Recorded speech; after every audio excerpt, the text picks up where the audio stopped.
Good morning, good morning, good afternoon, good evening, good night, good day to you. As depending where you are in the world, I'm in London. We're doing a nighttime devotion from the devotional Christ Triumphant. The title today, Beware of those who contradict God's commands. The scripture reading comes from the 1 Kings 13, 1-5. Jeroboam stood by the altar to burn incense. The altar also was rent, and the ashes poured out from the altar, according to the sign which the man of God had given by the word of the Lord.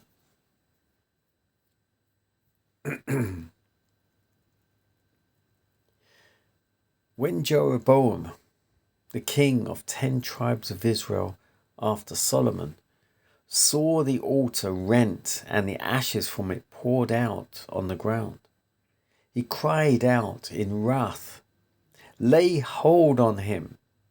And his hand which he put forth against him dried up, so that he could not pull it in again to him. In alarm he said to the prophet, "Entreat now the face of the Lord thy God, and pray for me, that my hand may be restored to me again." And the man of God besought the Lord, and the king's hand became as it was before. And the king said unto the man of God, "Come home with me and refresh thyself, and I will give thee a reward." And the man of God said unto the king, "If thou wilt give me half thine house, I will not go in with thee. For so was it charged me by the sword of the Lord, by the word of the Lord, saying, Eat no bread, nor drink water, nor turn again by the same way that thou camest." The prophet refused to receive anything from Jeroboam, but he fell under the temptation of an aged prophet living at Bethel. To him he said, "Come home with me and eat bread." But the man of God answered him as he had answered Jeroboam. The old prophet then lied to him, saying, "I am a prophet also as thou art." And an angel spake unto me by the word of the Lord, saying, "Bring him back with thee into thine house, that he may eat bread and drink water." He declared that the Lord had spoken through him when he had not. The man of God had been fearless in delivering this message of rebuke. He had not visited to denounce the king's false system of worship, and he had refused Jeroboam's invitation, even though promised a reward. But he allowed himself to be over-persuaded by the one who claimed to have a message from heaven.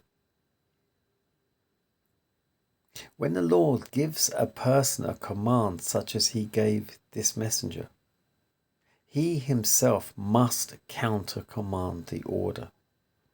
Upon those who turn from the voice of God to listen to counter-orders, the threatened evil will come. Because this messenger obeyed false orders, God permitted him to be destroyed.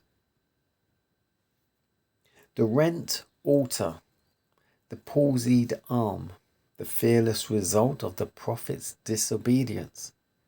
These were evidences that should have led the king to turn from his evil ways and serve the Lord.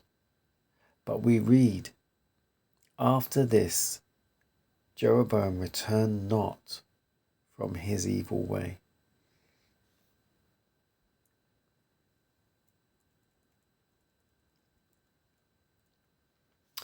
Beware of those who contradict God's commands.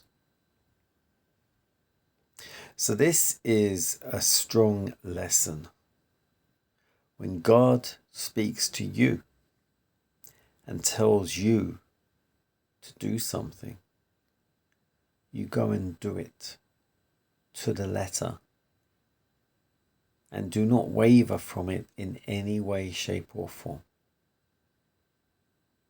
Because if you do, there will be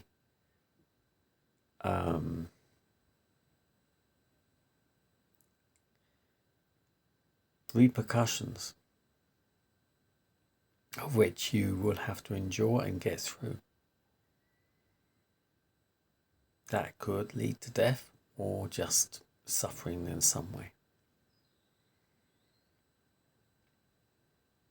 Also, if God sends someone to you, as he did to Jeroboam,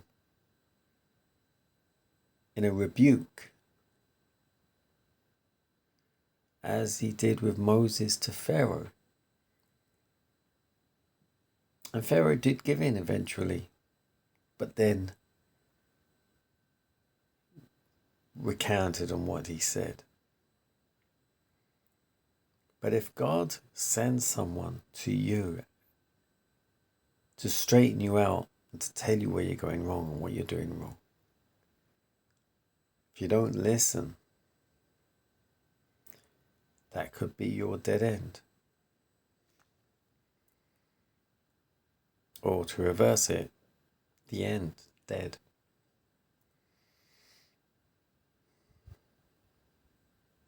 Now also, as it said, the prophet refused to listen to Jeroboam because he was following God. And then it was another so-called prophet that said to him, a messenger, an angel, come and told me to you to come and eat and drink with me. As we're told here, if God tells you to do something, only God can counteract that. You cannot listen to anyone else. Beware of those who contradict God's commands. There is not one person, not one entity in this world that can contradict God's commands with any form of authority. None, not one. And that will be right up until the end of this world. That will lead us right up until when the Sunday law is passed.